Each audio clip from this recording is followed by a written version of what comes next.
1, 2, 3. Listen. Welcome to Real Deal, Real Deal, Real Deal, Real Deal, Real Deal. Joining me today are the Happy Pair. Welcome to Real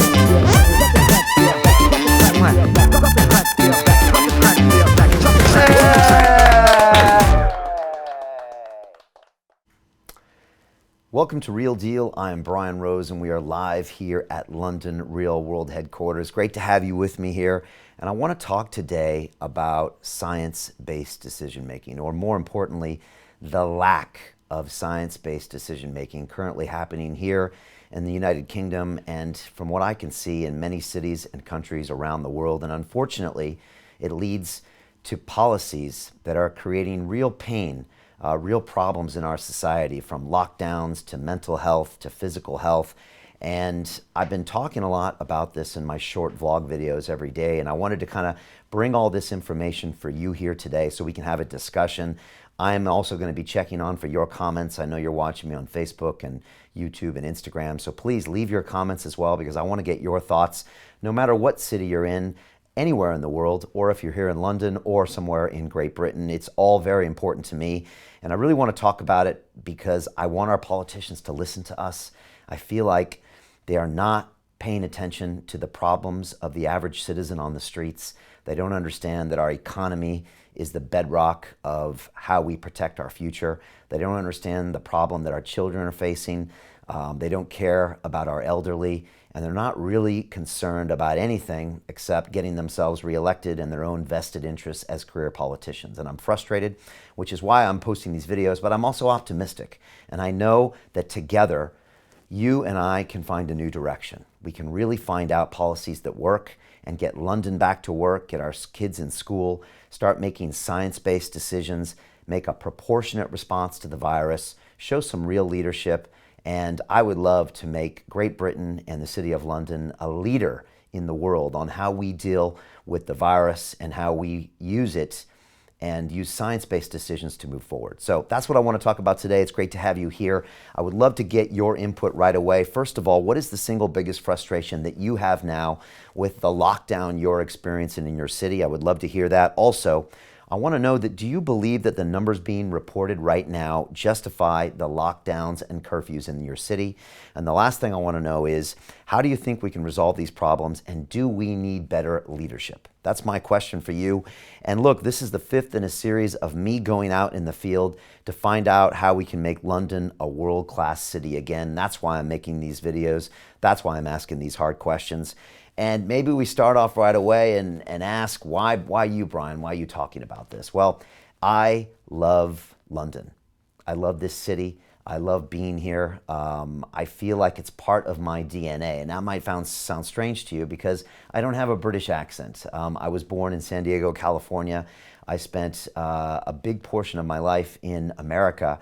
But for the past 20 years, I have been here in Britain. I have my British citizenship, which I earned in 2007. My children were born here, my two sons, Caden and Damon, and I plan on being buried in what I consider to be the greatest city in the world. And so when I see it's really being run into the ground by these career politicians, it really makes me frustrated, especially because as a businessman, as an entrepreneur, as a father, as someone who deeply cares about this city and has spent the last 9 years of my life transforming it with the content we create here at London Real, I can't sit idly by and watch it being run into the ground. And so I want to speak out about these things because I love this city and I love the people.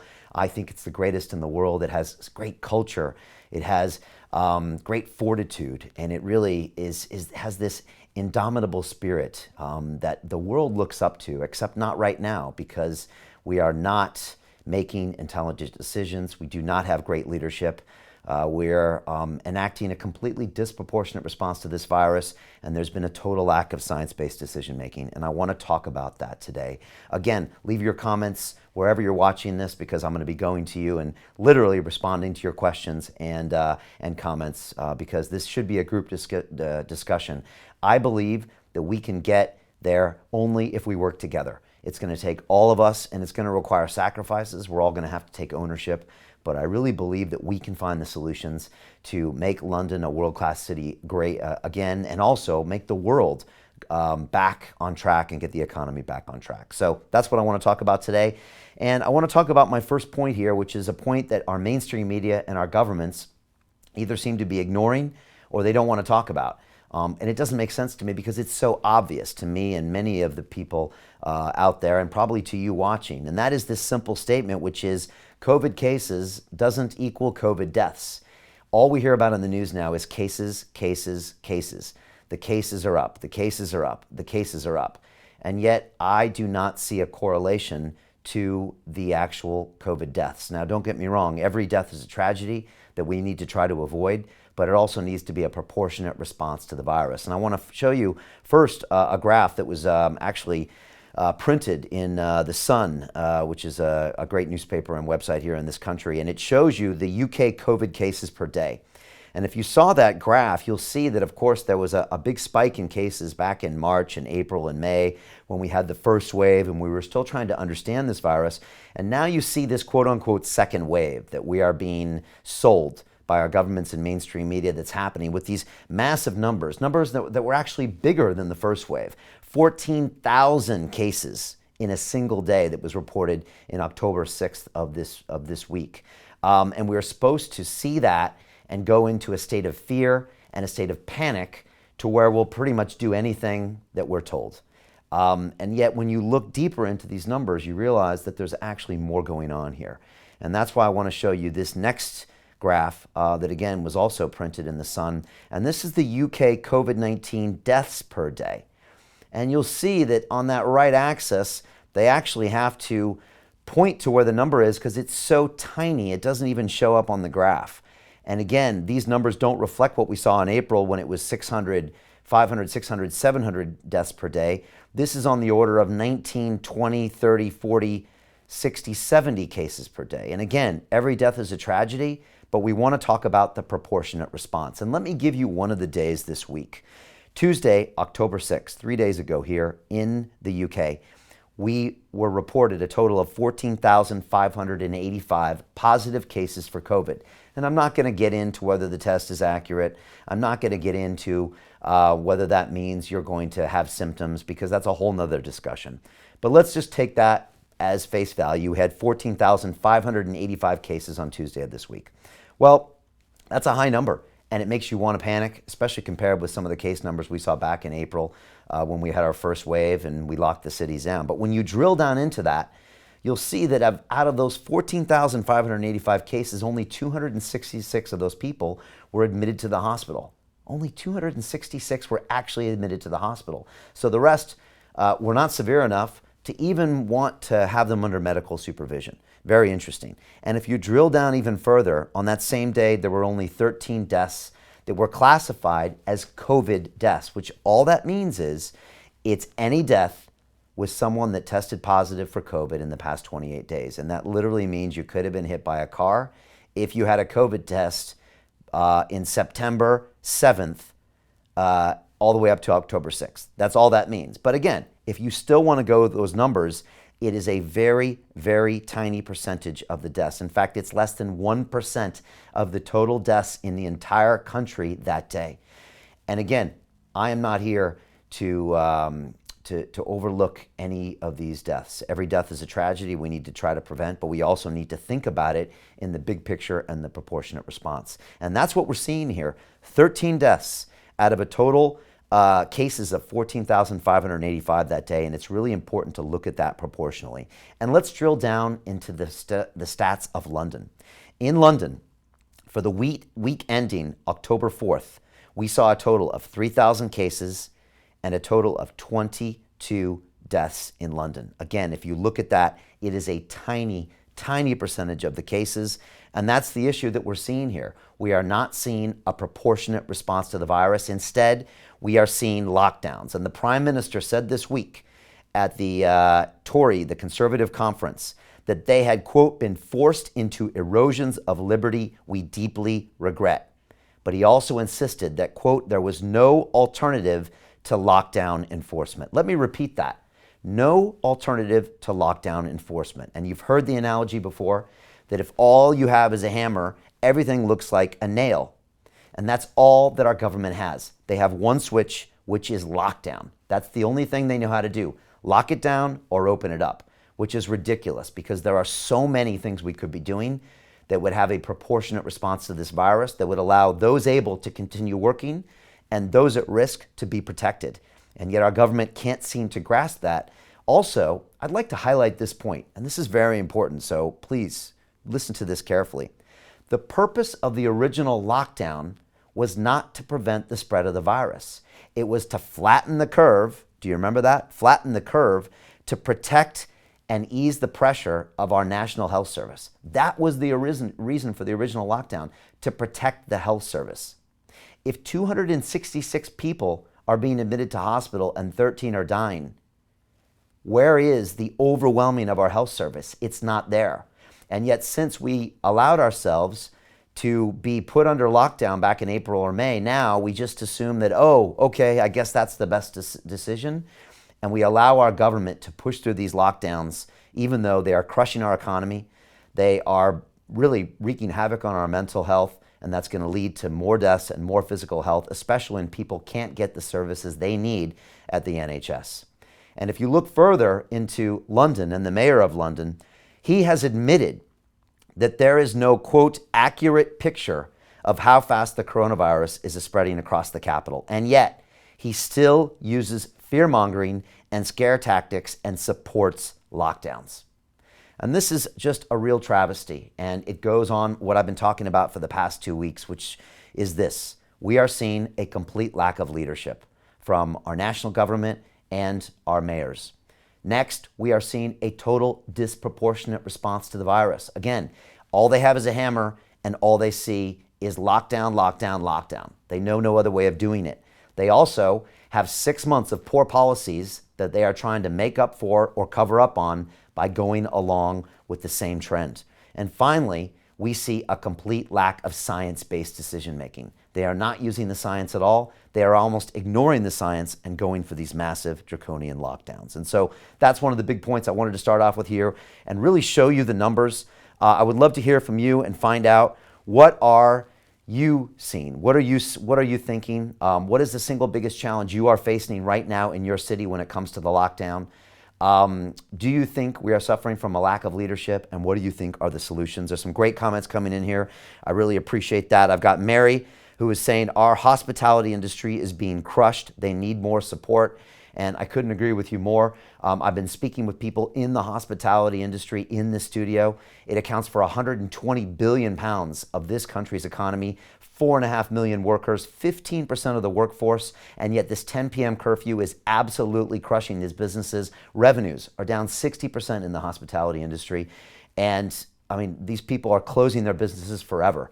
I spoke to Jonathan Downey last week about this. He has 5 restaurants here in London, one of them Milk and Honey that's been around for 18 years. He has closed the doors on that business. It will never open again because of the lockdown. Our Prime Minister was asked point blank in the House of Commons this week, show us the science for the lockdown. He refused to answer the question. When one of his sage advisors, a professor, was asked about the lockdown, he said it was never discussed. Was never discussed with the Science Committee. So we have to ask these hard questions. I appreciate that, Mary. Also from Instagram, someone said, I can't believe how many restrictions are in place in England. It's ruining our economy. And I feel for our friends in the north where they're seeing so much lockdown here, and I've got some statistics I want to share with you. It's slowly also creeping through the western way of our country, and it's actually completely killing us. Another comment from Instagram says, I agree. The case numbers are not as scary as they seem. Fear is being used against the people, and it's true. Once they scare us, they can convince us to do anything. If we stop that fear-based decision-making, we can move forward. And finally, Dylan says, we have reached the point where the lockdown measures are having more of a negative impact than the deaths linked to COVID, and that's the problem. Every death is worth talking about and exploring, but we have to make sure that we do a proportional response to the virus. And so that's the second point that I want to make right now. And I really want to talk about these COVID deaths, and it's not being discussed, and we really need to explain what's going on here, because the truth is this: COVID deaths are less than 1/10 of those that we see from smoking related illnesses. I really want to show this graph on the screen for you. And this shows a 5-year average of total deaths. It also shows of July of this year. And I think you're seeing this on your screen right now. And it shows various death causes right now. And we see some big ones up here.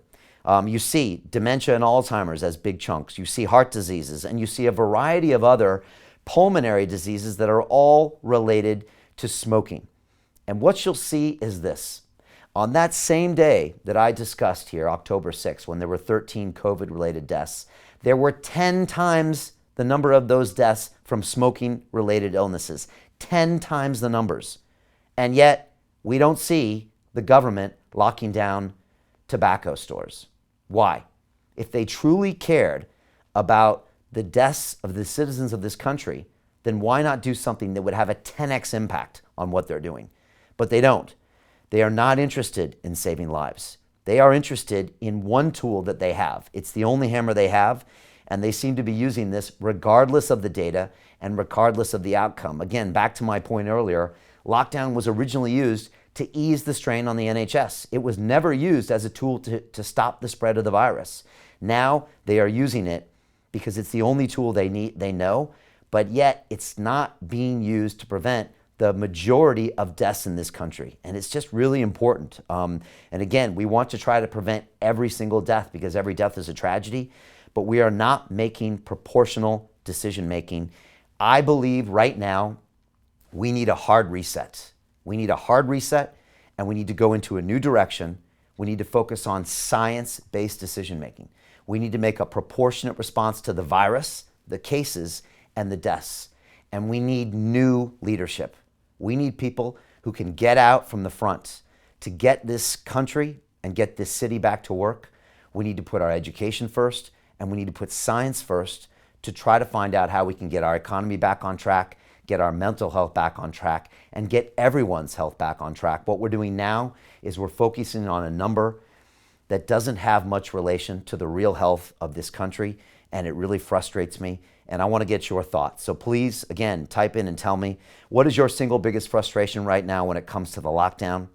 Do you believe that the numbers being reported currently justify the lockdowns and the curfews in this country or in your city around the world? This isn't just happening here in Britain. We see this happening all across America, in New York City, in California, where I'm from. The measures are, I can't even believe what's happening in California. I would not move back to that state at this point. It's ridiculous. Also, answer this question. How do you think we can resolve these problems? And do we need better leadership? I'm looking for your comments and feedbacks right now. Again, the point I was trying to make here is that if you look at the causes of death besides COVID, they are 10x bigger when it comes to some of their issues, including dementia and Alzheimer's, and also when it comes to the smoking-related illnesses. And again, I'm looking for your comments here, and I'd love to talk to you. But I'd like to make a next point here, and that is I want to move in and talk about the actual lockdowns themselves. Because if the lockdowns were preventing the spread of the virus, you might be able to convince me that we should use them. Again, that wasn't the original use of lockdowns.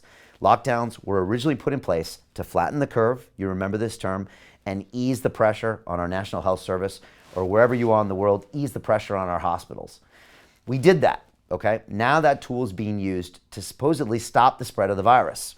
So if that's what's going on, well, let's look into the numbers. And I want to put up a graph that, again, I think was a diagram that was posted in the Sun this week. And it shows you that currently in London, 20 million people are locked down. 20 million people for the past week in the country of Britain are being locked down. That's 1/3 of our population in this country. It boggles my mind. 1/3 of the population has been locked down. And yet, if you look at 20 areas in entirely of Britain that have been locked down, 19 of those 20 areas reported an increase in positive COVID cases. Think about that. 19 out of 20 areas in Britain that were locked down reported an increase in the cases. One area, the area of Wigan, in the northern area of England, was up by 3,653%. That's how much the cases went up. And if you need to deconstruct that number, that means 36 times the number of cases were reported in Wigan over the course of that lockdown. This is something that we need to start talking about. Not only do the lockdowns don't make sense because of the fatalities, they actually don't make sense even when it stops the virus spreading.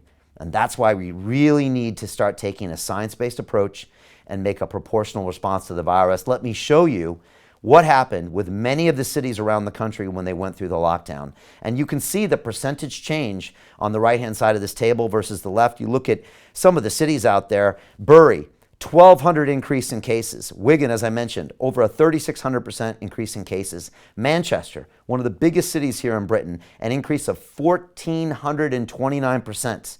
That's 14 times the number of cases. Burnley, 1,938%. Rosendale, 2,241%. These are cases that are going up 10, 20, 30 times after lockdown. And the problem is that lockdown is the only tool our government knows. Again, if you have a hammer, everything looks like a nail. That's the only thing they know how to do, and it's the only thing they've been doing for the last 6 months. If they, for example, stop locking things down, we might start questioning, why did they do the curfew? Why did they lock down back in April, May, and June? We start looking into this. But the truth is this: these draconian policies are not working. They're not preventing the spread, and they don't seem to be showing as a reason for preventing the deaths.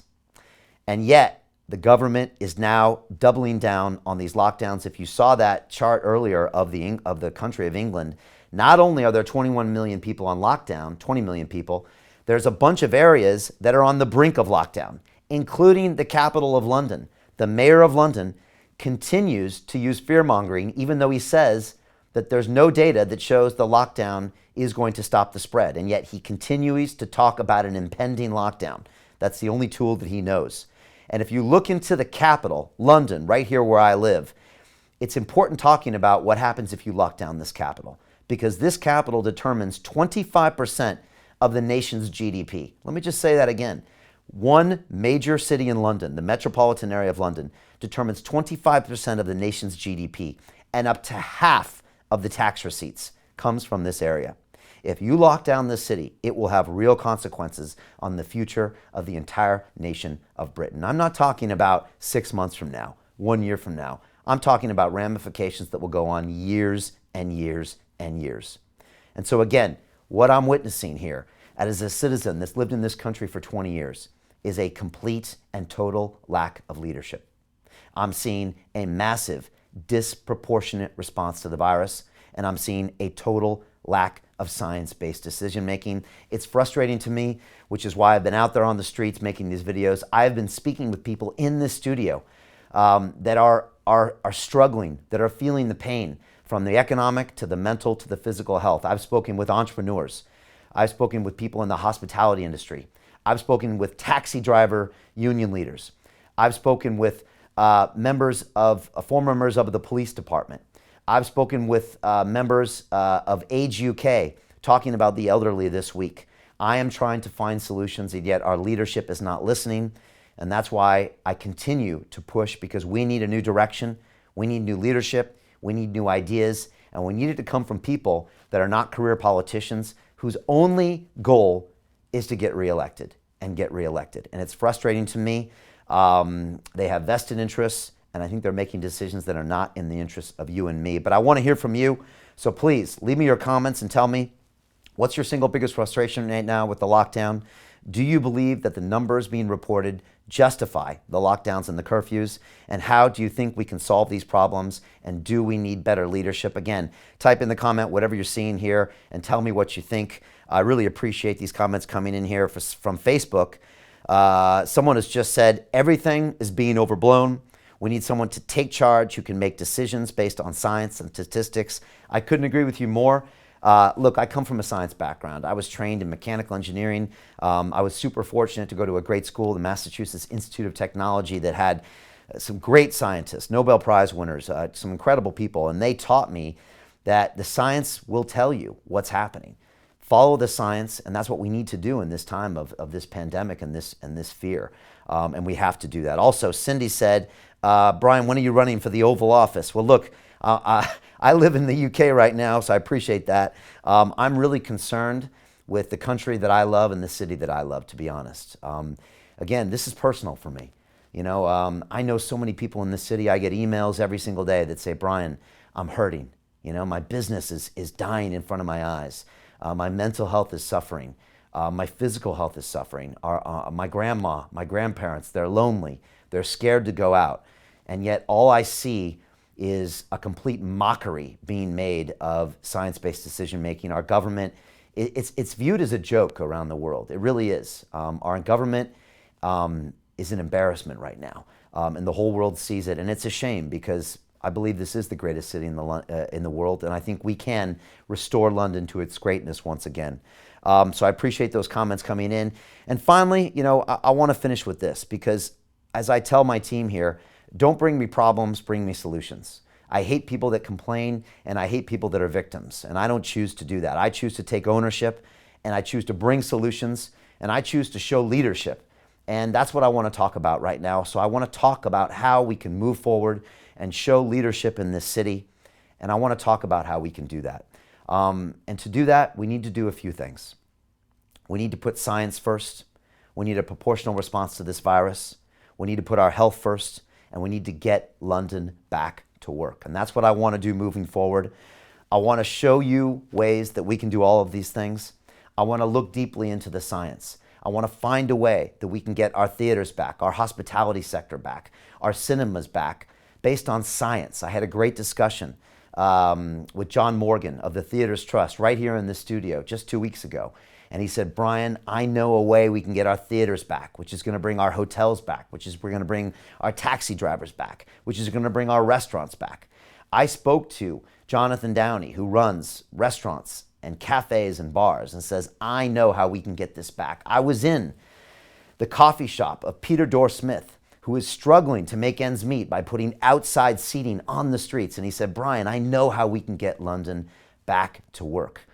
I've spoken with these entrepreneurs and we know how we can find solutions to do this. We just need leadership that knows something about business. Hopefully someone who's been an entrepreneur who can look at this and provide solutions. So that's what I want to do. I want to put science first and find a way that we can get people back to work. Next, I want a proportionate response to the virus. Yes, we need to protect those that are in danger. We need to protect our elderly. The older you get, the more you have a propensity to catch the virus and die from the virus. So we need to find a way to protect our elderly and yet also make sure we protect their mental health. But everyone else needs to be empowered to get back to doing what they love to do. Very, very important to have a proportional response to the virus. Next, we need to put our health first. Very, very important. We are forgetting about our health. We're forgetting about our physical health, our nutrition. We're forgetting about our mental health in a massive way. And we are forgetting the fact that if we invest in our health, we are going to protect ourselves from this virus. And yet we are being negligent about our own health. We are not having a prescriptive response to exercise, to diet. And that's really important what we want to do. And finally, what we really need here is to get London back to work.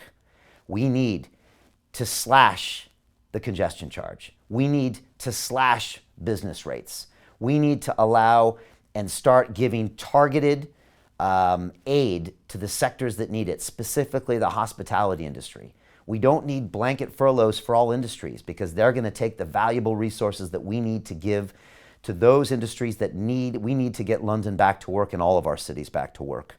We need to find a plan. We need to get our offices full, and we need to get a way to get tourists back into this city and all cities. And again, I'm frustrated. We need a new direction, and our current crop of politicians doesn't seem to understand that. We need new leadership, a proportionate response to the virus, and again, science-based decision-making. I am not going to stop. I promise you. I will be out there speaking with anyone I can, listening to their ideas, providing solutions on how we can make London the greatest city in the world once again. I love this city. I love the people of this city. I think we are the most resilient city and one of the most resilient nations in the world. And all we need is to come together and put out the best ideas, test those ideas, and move forward in an intelligent manner. I don't see that happening right now, and so I'm going to keep putting these messages out. I appreciate your ideas. Please leave your comments below and tell me, what do you think of this? Do you think I'm right? Do you think I'm wrong? Do you have different ideas? I would love to hear from you. And also, if this video resonated with you, please share it on all your social media platforms. And again, let's get this word out there. Write to your politicians. Send them messages on social media. And if these ideas resonate, send them these same ideas and say, the Mayor of London, why aren't you listening? Our Prime Minister, why aren't you listening? Let's get this back out there. I am optimistic we can find solutions together. I know that if we put our heads together and we move forward, not out of fear, but with a positive attitude, and we all come together, I am confident that we can find solutions and again, return London to its status of being the greatest city. So thank you for your time. I appreciate it. This is Real Deal, and I will be back next week for more ideas on how we can push forward, get London back to work, and restore our mental and physical health. Thank you for the time. I appreciate it. At London Real, we believe that individual transformation can change the world. Join us and start your journey today.